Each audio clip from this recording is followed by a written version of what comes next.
Tepuk tangan yang luar biasa bagi Tuhan kita. Tundukkan kepalamu, kita bersatu dalam doa. Bapa yang baik, Bapa yang kami sembah di dalam nama anak-Mu yang tunggal, Tuhan kami Yesus Kristus. Engkaulah Tuhan yang bertata di atas pujian penyembahan kami. Engkaulah Tuhan yang tidak pernah berubah. Langit dan bumi akan berlalu, tapi firman-Mu tinggal tetap. Di tengah-tengah masa sukar ini, di tengah-tengah masa kritis ini, kami datang mencari wajah-Mu Tuhan. Sebab kami tahu hanya Tuhan yang dapat kami andalkan. Hanya Yesus yang tidak akan pernah mengecewakan kami. Kami taruh pengharapan kami ke dalam tangan-Mu. Kami taruh iman kami ke dalam tangan-Mu Tuhan. Kami percaya Tuhan Yesus lebih dari sanggup untuk tolong kami. Tuhan Yesus lebih dari bisa untuk buka jalan bagi kehidupan kami. Kami bawa penyembahan kami bawa ucapan syukur kami kepadamu. Kami mau duduk diam mendengar kebenaran firman Tuhan. Teduhkan hati kami, teduhkan pikiran kami. Apapun yang sedang kami hadapi hari-hari ini, biar Tuhan yang memberikan kami damai sejahtera. Biar Tuhan yang memberikan kami kelegaan. Biar sukacita dari surga berkuasa atas hidup kami. Urapi hamba-Mu yang telah Kau tibakan di tengah-tengah umat-Mu. Urapi dia. Lidah bibir perkataannya dikuasai dari surga. Setiap kata kalimat benar-benar isi hatinya Tuhan. Bahkan Tuhan taruh perkataan-Mu dalam perkataannya. Tuhan taruh isi hati-Mu dalam hatinya. Agar siapapun yang mendengar firman Tuhan hari ini, mereka datang tidak sama waktu mereka pulang. Mereka pulang bawa berkat, mereka pulang bawa mukjizat. Segala kubu pertahanan yang dibangun oleh iblis untuk menentang pengenalan akan nama Yesus, kami ikat, kami patahkan, kami hancurkan kuasanya. Allah Roh Kudus, bergeraklah Engkau masuk ke dalam setiap rumah, masuk ke dalam setiap kamar, dimanapun mereka menonton acara ini. Nama Tuhan yang dipermuliakan. Di dalam nama Bapa, Putra dan Roh Kudus. Di dalam nama Tuhan kami Yesus Kristus. Setiap kita yang siap diberkati firman Tuhan, sama-sama dengan bangga kita katakan amin. Kita kasih tepuk tangan yang luar biasa bagi Tuhan kita. Silakan duduk kembali saudara. Haleluya, puji Tuhan. Terima kasih untuk kesediaan saudara hadir dalam ibadah pada siang hari ini. Terimalah salam dari mimbar ini. Shalom Tiberias. Saya boleh melihat lebih sungguh lagi. Shalom Tiberias. Apa kabar semuanya saudara? Tuhan Yesus itu baik, amin. Saya boleh melihat tangan-tangan yang diberkati Tuhan Yesus. Bisa lambaikan tangan saudara. Haleluya. Kita kasih tepuk tangan dulu yang luar biasa bagi Tuhan kita. Sebelum kita masuk dalam kebenaran firman Tuhan, mari sama-sama kita mau mengangkat Alkitab kita tinggi di atas kepala kita, untuk kita sama-sama mengakui bahwa otoritas kebenaran Alkitab tetap berkuasa sampai hari ini. Yuk sama-sama, apapun Alkitab saudara, Alkitab elektronik, Alkitab cetak, mari sama-sama angkat tinggi di atas kepala. Dengan iman percaya, sama-sama ikuti doa saya. Dalam nama Tuhan Yesus Kristus, aku percaya Alkitabku ini adalah firman Allah yang hidup. Aku adalah sama seperti yang difirmankannya. Aku adalah sama seperti yang dijanjikannya. Aku yang terima firman Tuhan, hidupku tidak akan sama lagi. Semua yang percaya kita katakan amin. Keluarkan pulpen saudara, keluarkan catatan saudara. Tema khotbah yang Tuhan taruh di hati saya, bisa tolong ditampilkan, adalah reset your mind untuk protect your faith.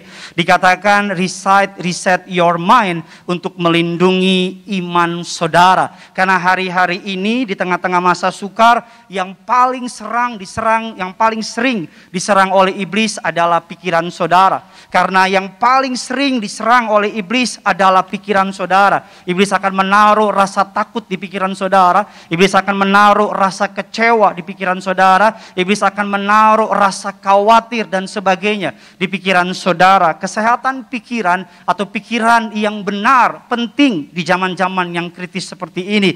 Karena kehidupan seseorang dibentuk bukan oleh kekayaannya, dibentuk bahkan bukan oleh pendidikannya, tapi pikiran seseorang dibentuk oleh kesehatan pikirannya. Saya pelajari pikiran menghasilkan sebuah tindakan. Tindakan menghasilkan sebuah kebiasaan. Dan kebiasaan akan membentuk yang namanya karakter. Dan karakter akan membentuk yang namanya masa depan atau nasib saudara. Apa sih masa depan? Masa depan adalah kumpulan-kumpulan keputusan yang saudara ambil di hari ini. Masa depan adalah kumpulan-kumpulan keputusan yang saudara ambil di hari ini. Semakin saudara ahli mengambil keputusan, maka semakin baik masa depan saudara. Hari-hari ini HP saya penuh dengan orang-orang yang takut. HP saya penuh dengan orang-orang yang khawatir. Mereka berkata, Pak Pendeta, berapa lama lagi PPKM ini berlalu? Pak Pendeta, apakah saya akan sembuh? Pak Pendeta, apakah sakit penyakit saya akan mengalami mukjizat? Pak Pendeta, apakah keadaan akan menjadi getting better dan sebagainya? Saya teringat sebuah kisah yang lucu saudara, kisah yang hanya sekedar dongeng, kisah ketika iblis membuat Tuhan marah. Suatu hari iblis dimarahi oleh Tuhan. Ini hanya dongeng saudara. Iblis dimarahi oleh Tuhan. Iblis dimarahi oleh Tuhan. Dan Tuhan berkata kepada iblis, saya berikan kamu izin untuk membunuh 100 orang di kota itu. Tapi mengapa yang mati adalah 1000 orang? Dan iblis menjawab kepada Tuhan dengan berkata demikian, saya menyerang 100 orang dengan sakit penyakit. 900 orang itu mati bukan karena saya. 900 orang yang mati karena ketakutan. Jadi 100 orang yang diserang oleh iblis karena sakit penyakit, 900-nya mati bukan karena penyakit. Tapi karena apa? Karena ketakutan. Ada banyak orang hari-hari ini mengaku percaya Tuhan tapi takut. Ada banyak orang hari-hari ini mengaku punya Tuhan tapi takut. Ada banyak orang hari-hari ini saya nggak peduli apa jabatannya, apa kekayaannya, sedang dalam ketakutan. Makanya jawaban yang paling pasti antara ketakutan kita cuma Tuhan. Yang dapat melindungi saudara di masa sukar ini hanya Tuhan. Saya baca sebuah kutipan yang menarik dari seorang filsuf namanya Norman Vincent mengatakan demikian. Change your thought and you change your world. Dikatakan ubah cara saudara berpikir, maka dunia saudara pasti akan berubah. Kaisar Romawi mengatakan demikian, Marcus Aurelius, the happiness of your life depends on the quality of your thought. Dikatakan kebahagiaan saudara ditentukan oleh kualitas pikiran saudara. Seorang pengusaha anak Tuhan namanya Henry Ford mengatakan demikian, whether you think you can or you think you cannot, you are right. Kalau saudara berpikir saudara nggak bisa, saudara berpikir saudara bisa, saudara benar. Bahkan yang terakhir dikatakan saudara dari Dale Carnegie mengatakan demikian, our thought make us what we are. Apa yang kita pikirkan, apa yang ada di pikiran saudara menentukan apa yang saudara dan saya miliki hari ini. Ada banyak orang hari-hari dilumpuhkan oleh ketakutan. Ada banyak orang hari-hari dilumpuhkan oleh yang namanya kekecewaan. Dan apa yang Alkitab katakan ketika saudara dan saya belajar untuk riset pikiran saudara. Saudara siap diberkati? Boleh kasih tepuk tangan dulu yang luar biasa buat Tuhan kita. Apa dasar firman Tuhan? Sama-sama kita baca.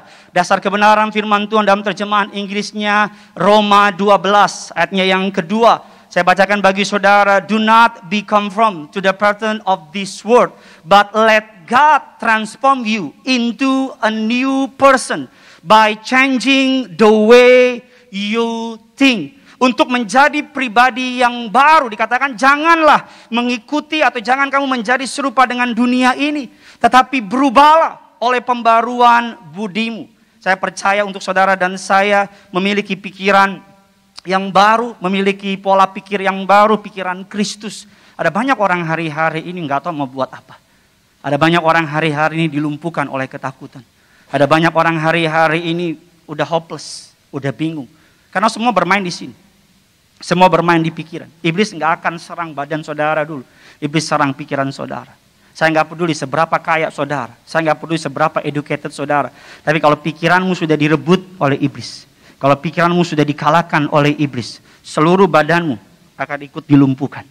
Tapi saudara boleh dalam keadaan mungkin yang kurang baik. Tapi kalau pikiranmu sudah your set up. Sudah saudara set up untuk kebenaran firman Tuhan. Maka sesuatu yang hebat akan terjadi dalam hidup saudara. Katakan amin. Kita lihat kebenaran firman Tuhan. Mengapa saudara dan saya perlu menjaga pikiran saudara? Mengapa kita perlu memanage pikiran saudara? Karena pikiran saudara adalah your greatest asset. Aset yang paling berharga bukan duit saudara. Aset yang paling berharga bukan kepintaran saudara. Tapi aset yang paling berharga adalah pola pikir saudara. Apakah saudara tetap percaya Tuhan Yesus bekerja di masa sukar ini? Apakah saudara tetap percaya apapun yang terjadi, dia Tuhan, dia Allah yang tetap baik untuk selama-lamanya? Katakan amin. Alkitab katakan demikian saudara. Mengapa saudara dan saya perlu memanage pikiran saudara? Yang pertama, because my thoughts control my life. Karena pikiran saya mengendalikan hidup saya. Sebelum Tuhan mengubah kehidupan saudara, Tuhan terlebih dahulu lebih tertarik mengubah pola pikir saudara. Sebelum yang di luar berubah, Tuhan mau yang di dalam dulu berubah. Sebelum Tuhan mengubah yang menjadi doa-doa saudara menjadi kenyataan, sebelum dia menobatkan ayahmu, sebelum dia mengubah kehidupanmu, sebelum dia mengubah masa depanmu, sebelum dia mengubah kehidupan karirmu dan sebagainya, Tuhan mau dealing lebih dulu sama hati saudara. Kalau hati saudara mau berubah, pikiranmu juga harus berubah. Karena ketika pikiran saudara sinkron dengan hati saudara, maka otomatis ketika yang di dalam sudah berubah, yang di luar juga pasti berubah. Katakan amin. Ada banyak orang melalui kejadian ini, Tuhan mengubah kehidupannya. Karena pikiran saya mengendalikan kehidupan saya. Dalam satu ayat terjemahan Inggris yang mengatakan demikian, hati-hati dengan apa yang kau pikirkan. Karena apa yang kau pikirkan akan menentukan apa yang saudara-saudara dan saya ditentukan. Saudara dan saya dibentuk dengan pikiran saudara. Amsal 27 ayat yang ke-7a, silakan. Sebab seperti orang yang membuat perhitungan dalam dirinya sendiri, demikianlah ia. Demikianlah ia. Ada orang yang menganggap COVID-19 ini adalah masa-masa yang mengerikan, masa-masa yang akan menghancurkan dia. Masa-masa ada banyak orang yang percaya COVID-19 ini akan membuat dia terjelembab, hancur dan sebagainya. Sebagai hamba Tuhan saya percaya pandemi ini justru Allah akan menunjukkan kuasa-Nya yang luar biasa. Saya sudah set up pikiran saya dari awal ketika pandemi ini muncul. Saya tahu apapun boleh terjadi tapi Tuhan saya tetap berkuasa. Saya tahu apapun boleh Tuhan izinkan terjadi dalam kehidupan saya. Yang saya tahu surga tetap memelihara saya. Hati-hati dengan apa yang saudara izinkan masuk ke dalam pikiran saudara. Karena apa yang saudara pikirkan akan menentukan hidup saudara. Yang kedua, mengapa kita perlu memanage pikiran kita? Yang pertama, karena pikiran kita menentukan hidup kita. Yang kedua, ini kesukaan saya, karena pikiran saudara, because my mind is the battleground for sin. Karena pikiran saya adalah medan perperangan untuk dosa. Orang gak langsung berbuat dosa. Semua dosa dimulai dari pikiran. Orang gak langsung benci sama orang lain. Dia mulai dari pikiran. Kayaknya dia jahat sama gue deh. Kayaknya dia gak suka sama gue deh. Orang gak langsung iri hati sama orang. Semua dimulai dari pikiran. Orang bahkan gak langsung bunuh yang lain. Semua dimulai dari pikiran. Karena apa yang saudara izinkan ada dalam pikiran saudara. Dan saudara percayai. Dan saudara yakini. Itu akan menjadi sebuah tindakan. Ketika saudara mempercayai pikiran saudara akan menjadi sebuah tindakan. Ada banyak orang yang berpikir Tuhan marah sama dia. Ada banyak orang yang berpikir Tuhan benci sama dia. Ada banyak orang yang berpikir Tuhan gak sayang sama dia. Ada banyak orang yang berpikir Tuhan itu gak ada. Karena dia percaya Tuhan benci, Tuhan marah, Tuhan gak sayang. Maka ketika ada hal buruk yang terjadi sama dia, dia berpikir karena Tuhan marah sama dia. Dia berpikir karena Tuhan sedang menghukum dia. Padahal saya mau bilang sama saudara. Dia Bapa yang baik. Kita anak. Saya seorang ayah. Saya nggak pernah menghukum anak saya. Karena saya benci sama dia. Setiap kali saya menghukum anak saya. Tujuannya cuma satu. Mendidik dia. Dan tujuan cuma satu. Mendatangkan kebaikan bagi dia. Jadi kalau hari ini kau sedang berada dalam lembah kekelaman. Kalau hari ini kau sedang berada dalam peperanganmu dan kau nggak tahu mau buat apa lagi. Engkau tahu uangmu nggak bisa tolong. Engkau tahu kenalanmu nggak bisa bantu lagi. Engkau tahu apa yang kau punya nggak bisa tolong dan engkau tahu cuma Tuhan yang bisa tolong. Pesan saya sebagai hamba Tuhan, jaga pikiran. Ada banyak orang jatuh dalam dosa. Kenapa? Dia biarkan pikirannya melalang buana kemana-mana. Dia biarkan. Kenapa banyak istri-istri curiga suaminya selingkuh? Karena kenapa? Dari pikiran. Dia lihat suaminya ganti baju, bajunya baru. Papa mau selingkuh ya? Ya kan? Dia lihat papanya, suaminya potong rambut. Kok rambut baru? Papa mau selingkuh ya? Dia lihat suaminya pakai dasi baru Pak, selingkuh ya? Di otaknya selingkuh aja. Dan karena selingkuh ya jadi. Ayub mengatakan demikian, apa yang kutakuti justru itu terjadi sama saya. Pikiran saudara punya kuasa loh. Ada banyak orang di otaknya udah mikir yang aneh-aneh. Lihat bosnya nggak tegur dia, jangan-jangan bos marah sama gua. Apalagi di zaman sosial media, di zaman yang ketenaran segalanya, di zaman yang namanya kemuliaan dunia segalanya, kita mulai berpikir dengan sudut pandang dunia. Karena pikiran kita, dalam Roma, kita lihat Roma 7, ayat yang ke-22 dan 23. Silakan. Sebab di dalam batinku, aku suka akan hukum Allah. Tetapi di dalam anggota-anggota tubuhku, aku melihat hukum lain, yang berjuang melawan hukum akal budiku, dan membuat aku menjadi tawanan hukum dosa yang ada di dalam anggota-anggota tubuhku. Ya, dikatakan Rasul Paulus dikatakan, aku suka sama firman, aku suka ke gereja, aku suka dengar firman Tuhan. Aku tuh kalau baca firman tuh adem. Tapi ketika aku menghadapi kenyataan dalam kehidupanku ada hukum lain. Ada hukum lain di tubuhku yang berkata gini, gak apa-apa kali, sekali-kali, udahlah, nobody's perfect, gak ada yang sempurna, cuman Yesus yang sempurna, udahlah. Makanya mengapa kita perlu menjaga pikiran kita yang pertama, karena pikiran kita menentukan hidup kita. Makanya Alkitab katakan, perlu untuk setiap hari saudara dan saya, guard your mind. Jangan guard your car, jangan guard uang saudara. Uang saudara berasal dari pikiran saudara yang nempel sama Tuhan. Karena ada banyak orang, bagaimana caranya menghancurkan musuh? Dalam prinsip peperangan, dalam semua medan peperangan, seorang jenderal kalau berperang mereka akan menyebarkan berita hoax, berita ketakutan, agar musuh yang mereka serang udah takut dulu. Karena kalau orang udah takut, dikasih apa aja ikut. Kalau orang sudah takut, diserang apa aja ikut. Makanya saya mau bilang sama saudara, yang lebih menakutkan dari penyakit ini bukan penyakitnya. Tapi apa? Berita-berita di luar sana yang membuat kita seakan-akan jadinya kehilangan iman. Saya mau bilang sama saudari dulu, masa sukar tetap ada kok. Perjanjian lama ada masa sukar gak? Ada. Perjanjian baru? Ada. Zaman Presiden Soekarno ada masa sukar gak? Ada. Zaman Presiden Soeharto? Ada. Zaman SBY? Ada. Sebut aja. Masa sukar selalu ada. Tapi ini yang saya tahu. Sekalipun ada masa sukar, Tuhan tetap memelihara umatnya. Yang percaya boleh kasih tepuk tangan dulu buat Tuhan kita. Yuk saudara, memang khotbah gak ada jemaat begini saudara. Tepuk tangan hanya mendengar dengan iman saudara.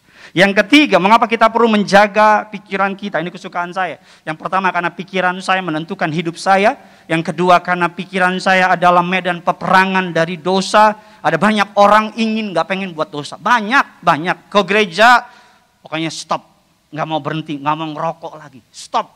Gak mau minum-minum lagi. Stop. Gak mau melakukan perzinahan, percabulan lagi. Stop.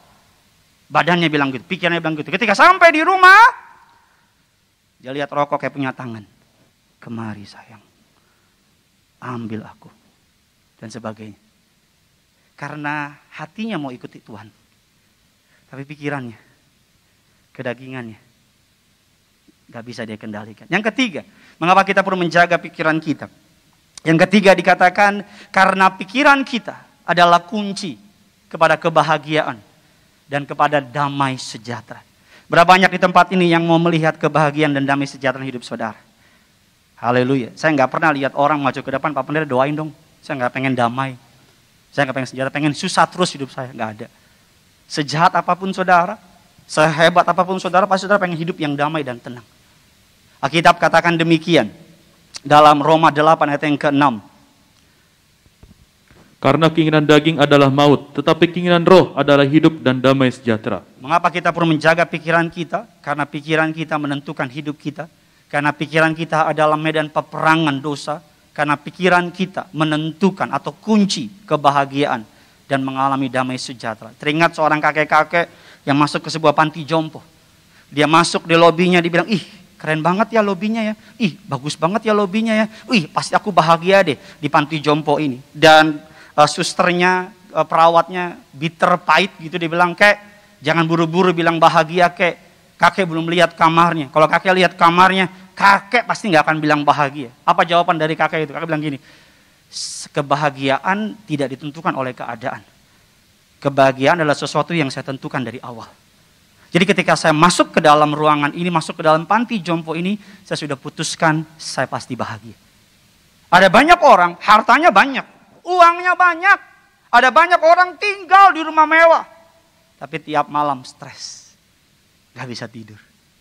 Ada banyak orang terkenal, tenar. Sampai anjing aja kenal dia. Sampai semut aja kenal dia. Terkenal. Ada banyak orang, kayaknya minta ampun. 7 turun, 8 tikungan, 9 puter balik. Kaya minta ampun. Tapi tiap malam pengen mengakhiri hidupnya. Kenapa? Karena dia ngerasa di luar dia palsuin senyumannya. Shalom, senyum-senyum. Tapi dalamnya kosong. Dalamnya empty. Pernah nggak saudara di tengah-tengah keramaian, orang-orang lagi tertawa, tapi dalam hatimu ngerasa, gue mau ke kamar, capek hidup kayak begini. Hari ini ayo, putuskan untuk bahagia. Bukan karena engkau punya duit, bukan karena engkau punya jabatan, tapi karena yang punya surga mengasihi saudara. Karena Yesus sudah mati bagi saudara. Saya banyak ketemu sama jemaat. Berapa waktu lalu saya diundang mendoakan seorang jemaat yang salah satu taipan orang-orang ya terkenal lah di Indonesia. Dan ibunya bilang sama saya, Pak, saya doain rumahnya diminta oleh Pak Pariaji, karena Pak Pariaji nggak bisa datang. Doain rumahnya sama tim saya, bayangin 2 jam nyanyi lagu. Tempat ini penuh, 2 jam kemuliaannya. Doain rumah 2 jam, bayangin saudara. Kan rumah saudara paling 2 menit udah habis kan.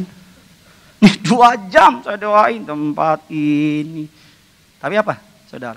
Saya ketemu sama anaknya. Anaknya lulusan luar negeri, double degree.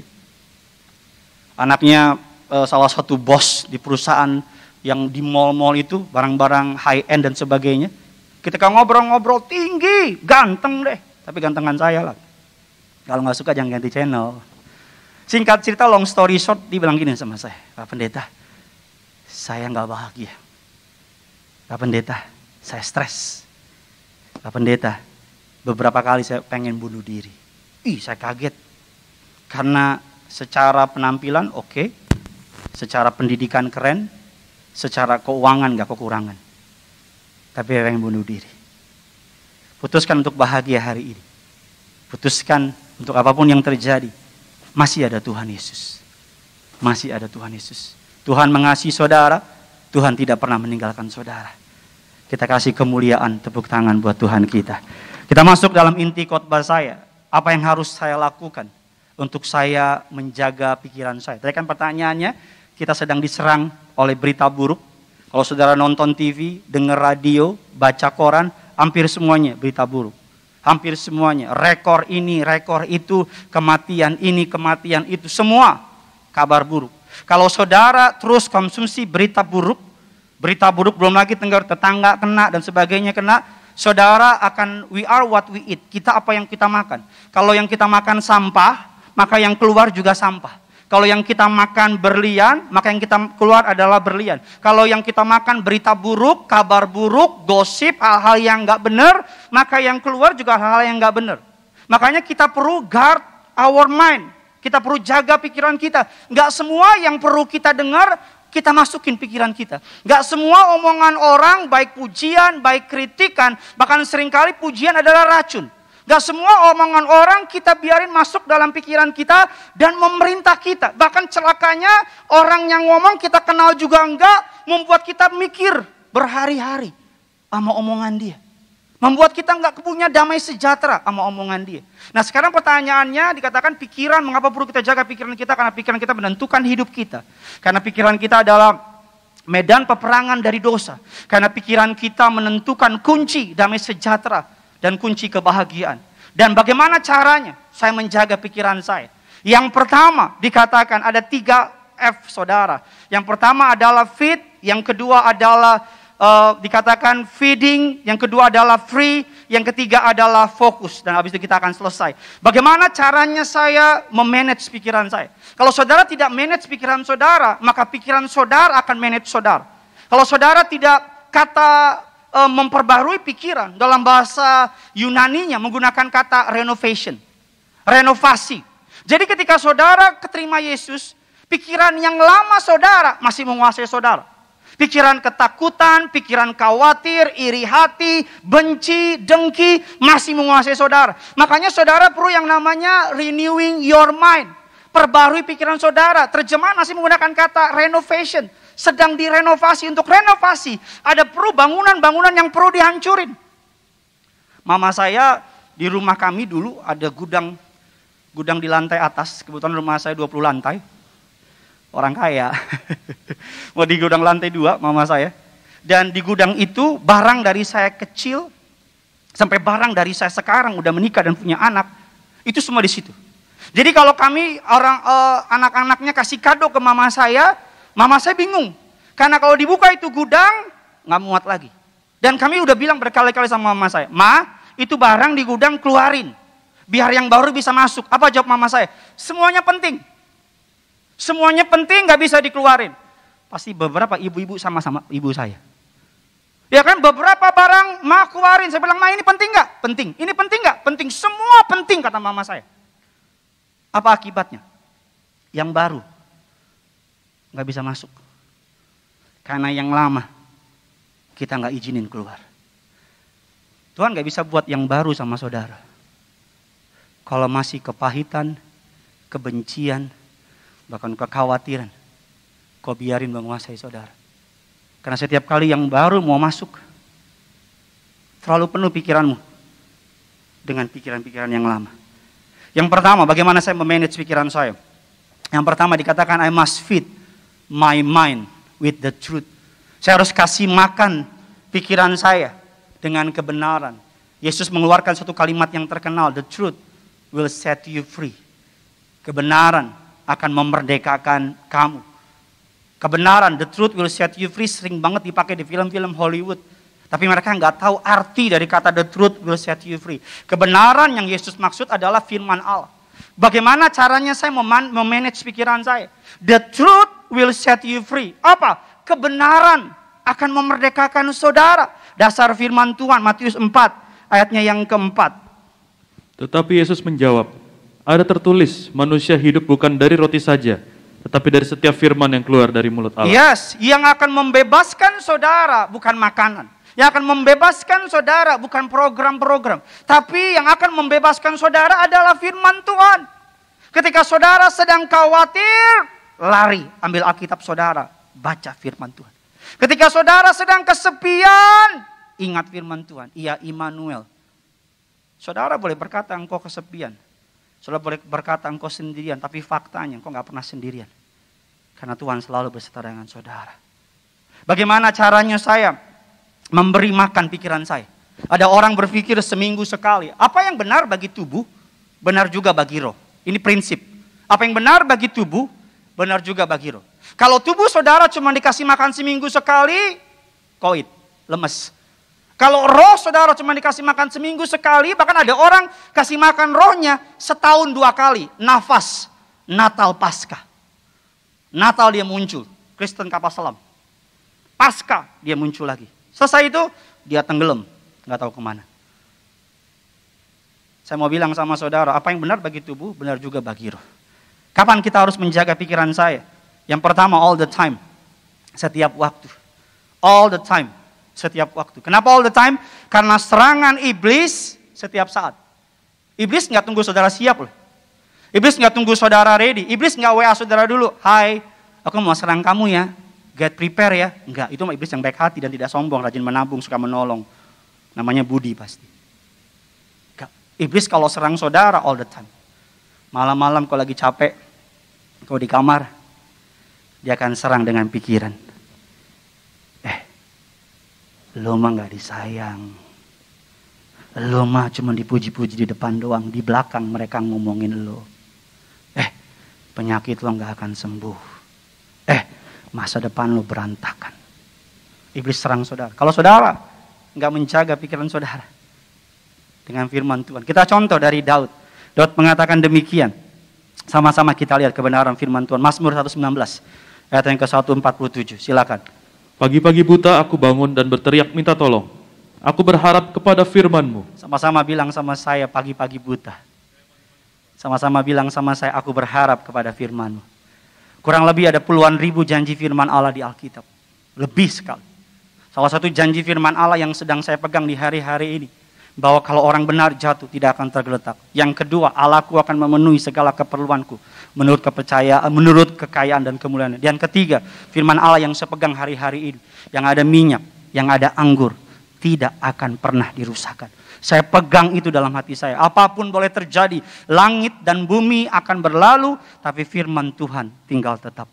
Makanya Daud sebagai raja pagi-pagi buta, dia baca firman dulu karena dia tahu ketika dia keluar dari kamarnya, the battle is begin. Pertandingan akan mulai.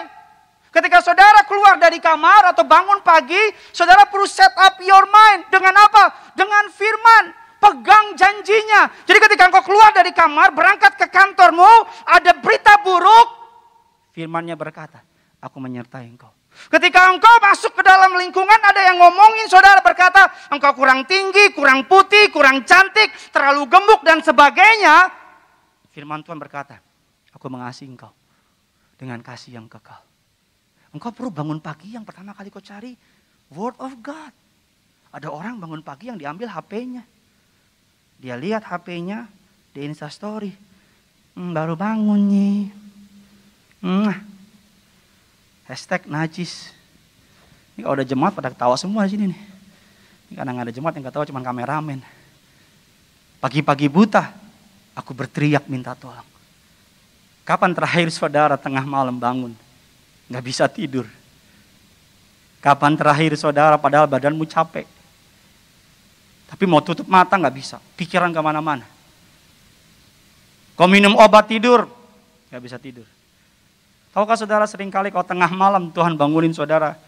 Mungkin bisa jadi karena pengen ke toilet, bisa jadi juga ya. Tapi tahukah saudara kalau tengah malam Tuhan bangunin saudara. Sebenarnya karena dia kangen sama saudara. Karena Tuhan bilang gini, kamu kan udah capek seharian. Ayo ngomong sama aku yuk. Ayo cerita sama aku. Jadi kalau tengah malam saudara tiba-tiba bangun, jangan buru-buru tidur lagi. Lipat tangan dan bilang Tuhan. Ngomong aja, ngomong. Lebih baik menangis depan Tuhan daripada menangis depan manusia. Cerita sama Tuhan. Yang kedua, dikatakan demikian Mazmur 119. Oh, kita lihat dulu Mazmur 16 ayat yang ke-7. Aku memuji Tuhan yang telah memberi nasihat kepadaku. Ya, pada waktu malam hati nuraniku mengajari aku. Yes, pagi dia cari Tuhan, malam dia cari Tuhan. Mazmur 119 ayat yang ke-97. Dikatakan demikian, betapa aku cintai Tauratmu. Aku merenungkannya sepanjang hari. Mazmur 119 ayat yang ke-95. Silakan. Orang-orang fasik menantikan aku untuk membinasakan aku. Tetapi aku hendak memperhatikan peringatan-peringatanmu. Yes. Daud sedang menghadapi tantangan, musuh-musuhnya akan mencegat dia. Musuh-musuhnya akan membunuh dia. Tapi di tengah-tengah times of crisis, di tengah-tengah masa sukar, Daud cari firman. Daud cari firman.